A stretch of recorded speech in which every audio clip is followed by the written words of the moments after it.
समान काम समान वेतन पे अभी कोई फाइनल बात नहीं हुई हमारी। और रही एस्मा की बात, वो जहाँ तक मेरी जानकारी है हम लोगों पे लागू नहीं होता है। ये तो करने वाले अधिकारियों को समझने की आवश्यकता है कि हम किस प्रकार की नीति का कार्य कर रहे हैं, किन लोगों के लिए एस्मा की व्यवस्था कर रहे हैं। आप अनुपस्थिति उपस्थिति लेकर करना क्या चाहते हैं?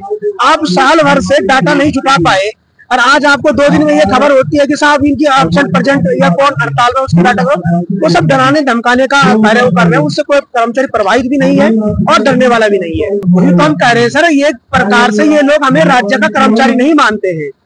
और दूसरी तरफ से आप जो राज्य कर्मचारी पे नियम लगता है उसको हम पे लागू कर रहे हैं। आप स्वीकार करो ना कि आप राज्य के कर्मचारी हैं। वही तो हमारी मांग है कि आप हमें राज्य कर्मचारी माने और साथ ही विभाग में ले।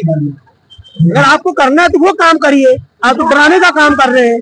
लगातार 10 दिन से हम लोग बैठे हैं, 2 लोग हमारे खत्म भी हो चुके हैं। रात में पाला पड़ता है, गाड़ियों का यहाँ पर ट्रैफिक एक तरफ से चलता है, रात को डंपर चलते हैं।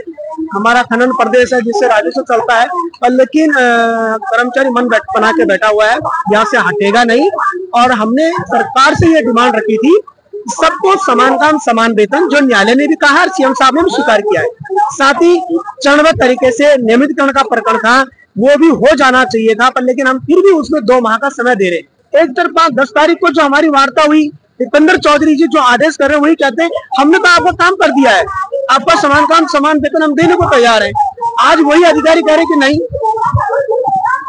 तो ये सब सहन नहीं होगा। कर्मचारी बिल्कुल इस बार मन बना के बैठा है, नौकरी जाएगी पर लेकिन यहाँ से खड़े नहीं। मैं तो यही कहना चाहूंगी कि अगर हम लोकतंत्र देश में अपनी मांगे नहीं रख सकते तो हम कहाँ जाए? या तो ये तानाशाही बना दो, ये देश चीन की तरह बना दो। हम इसी प्रदेश के बच्चे हैं और क्या कहते हैं, हम ना पाकिस्तान से आए ना नेपाल से आए। हमने इस राज्य सरकार को 15 साल दे चुके हैं, अब हम कहाँ जाए?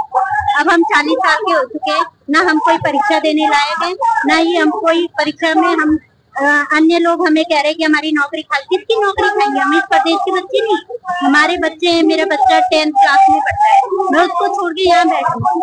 कितनी समस्याएं हम लोगों की, किसी की माँ बूढ़ी है, किसी के कुछ है, उनकी दवाइयों का व्यवस्था। या तो ये हमारे लिए इस तरह की व्यवस्था करे कि हमारे जब वेतन आधा है तो काम भी आधा ले, 4 घंटे काम करेंगे, 8 घंटा काम नहीं करेंगे। और दूसरा ये है कि जितने भी हम पे टैक्स लगते हैं, जितने भी हमारे लिए सब्जी है, पेट्रोल है, सबके दाम आधे कर दे उपनल कर्मियों के लिए। हमें कार्ड दे देंगे, उपनल कर्मी है, ये आधा ही पे करेंगे और आधा ही वो करेंगे।